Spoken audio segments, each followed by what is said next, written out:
प्रभु यीशु मसीह के सामर्थी नाम में आप सबों को जय मसीह की। आज के मनन का भाग हमने लिया है भजन संहिता 27 उसकी 10 आयत और लिखा है, मेरे माता पिता ने मुझे छोड़ दिया है परंतु यहोवा मुझे संभाल लेगा। अजीजों, क्या कभी आपने इस बात पर गौर किया है कि परमेश्वर कभी भी आपको या आपकी परिस्थितियों को देखकर भौचक्का नहीं होता। परमेश्वर का हाथ इतना छोटा नहीं है कि वो आपकी परिस्थिति को ना बदल सके। पर कई लोग ऐसे लोग होते हैं जो अतीत में जीना पसंद करते हैं, अर्थात जो भूतकाल जो बीत गया उन बातों में जीना पसंद करते हैं, उन बातों को कुरेदते हैं। वे आगे बढ़ना नहीं चाहते। वे बार बार अपने दुखों को, अपने दर्दों को, उन बातों को याद करने की कोशिश करते हैं जो उन्हें शायद बचपन में मिली। हो सकता है आपके माता पिता ने आपसे प्यार ना किया हो सकता है जिस घर में आप रहे वहां आप तुच्छ जाने गए, हो सकता है जिस माहौल में आप बड़े पले कोई आपसे प्यार करने वाला नहीं था, कोई आपकी सुनने वाला नहीं था, कोई आपको दिल से लगाकर, छाती से लगाकर यह कहने वाला नहीं था कि मैं तुमसे प्यार करता हूं और मैं आपके संग रहूंगा। आपको कभी प्यार ना मिला होगा। कभी आपने कोई अच्छा काम किया और किसी ने आपके कंधे पर आकर हाथ रखकर शायद ये नहीं कहा होगा कि आपने बहुत बेहतर किया, बहुत अच्छा किया, जिंदगी में आप आगे की तरफ बढ़ो। नहीं, ऐसा किसी ने नहीं किया होगा। लेकिन इन सब के हालात के बावजूद जब आप परमेश्वर के पास आते हैं, जब यीशु मसीह को आप प्रभु जानकर स्वीकार करते गए, अजीजों, मैं आपसे कहना चाहता हूं, अब परमेश्वर चाहता है, आपकी कहानी ने एक और करवट ले ली है और वो करवट ये है, परमेश्वर चाहता है आप आगे की तरफ देखकर बढ़ते चले जाएं। अब आपको पीछे देखने की जरूरत नहीं है। मैं गाड़ी चलाता मतलब है मेरे पास एक 4 व्हीलर है जो संस्था से मुझे मिली है।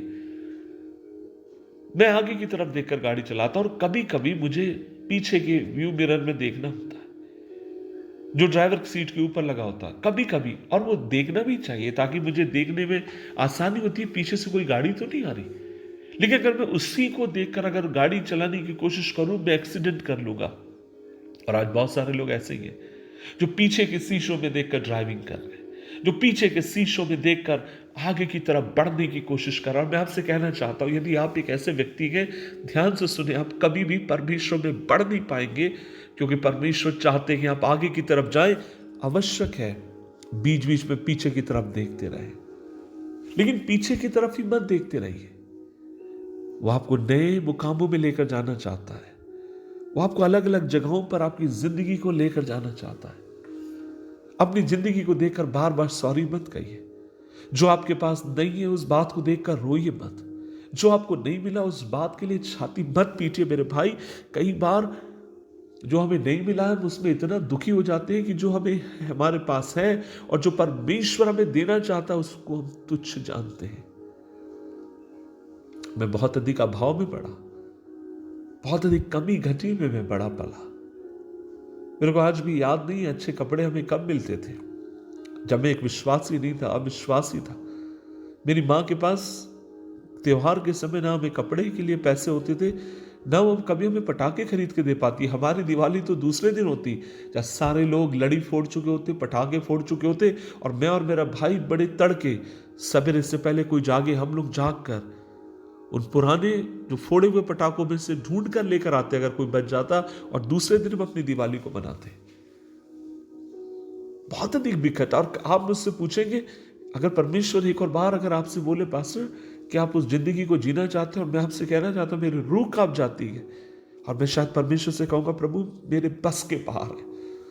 लेकिन इन सब के बावजूद भी जब मैंने प्रभु को उद्धार करता करके जाना, जब प्रभु मेरी जिंदगी का मालिक बनकर आया, मुझे पता है मेरे जीवन में जो कुछ घटा, जो कुछ बुराइयां हुई, जो कुछ दर्द मेरी जिंदगी में आया, अब मैं उससे सोचकर, उसके कुरेद कर मैं जिंदगी जी नहीं सकता, क्योंकि मुझे मालूम है मेरे परमेश्वर ने एक सुंदर भविष्य मेरे लिए रखा है, मेरे बच्चों के लिए रखा है, मेरी पीढ़ी के लिए रखा है, मेरी सेवकाई के लिए रखा है। और आज सुबह के समय इस वचन को सुनने वाले मेरे भाई, मेरी बहन, आज मैं तुझसे कहना चाहता हूं, उठकर खड़े हो, नई विजय को पाने के लिए तुझे उठना होगा, आगे की तरफ बढ़ना होगा। अपने भविष्य के लिए तुझे उठकर खड़े होना होगा, अपने बच्चों के लिए तुझे उठकर खड़े होना होगा, नए भविष्य के लिए तुझे उठकर खड़े होना होगा, उन आशीषों के लिए जिसे तेरा परमेश्वर तुझे दिखाना चाहता है। प्रभु ने आपके लिए उत्तम आशीषों को रखा है।